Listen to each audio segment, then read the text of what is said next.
Hi everyone, my name is Raj Parihar and I welcome you to Mastering Power Apps Beginners course.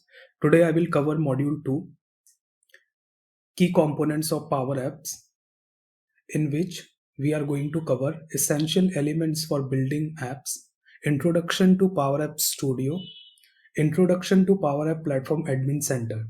So let's start it. If you are interested in streamlining your business processes and getting more done in less time, then subscribing to my channel is a no-brainer. You will get access to exclusive content, tips and tricks, and so much more. Plus, you will be able to join me on this journey of learning and growth. So hit that subscribe button and let's get started.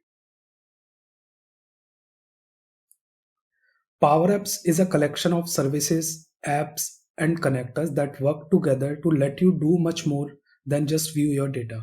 You can act on your data, update it anywhere and from any device.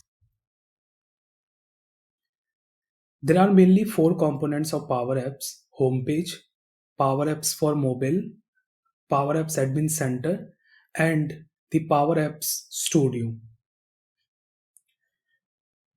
Building an app is start with the PowerApps homepage. You can build apps from sample apps, templates, or a blank screen.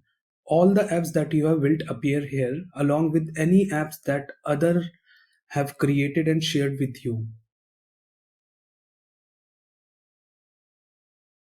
PowerApps Mobile for Windows, iOS, and Android devices allow you to use all the apps that you have created and those other have shared with you on your mobile device.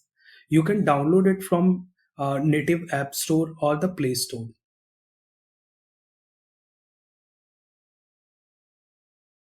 Microsoft Power Platform Admin Center is the centralized place for managing Power Apps for an organization where you can define and manage different environments. For example, you might have separate environment for development and production apps. Additionally, you can define data connections and manage environment roles and data policies. PowerApps Studio. PowerApps Studio is the actual place where you develop your Canvas apps and design to make them more attractive. PowerApps Studio has three panes. Left pane is mainly to show the hierarchical view of all the control on each screen. Middle is to show the actual Canvas app that you are working on. And the right, where you can set options such as the layout, properties, and the data source for any specific control.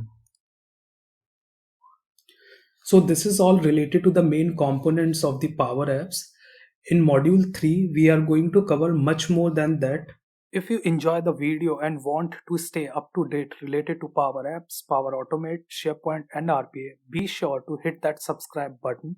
Your support really helps me out. See you in the next video.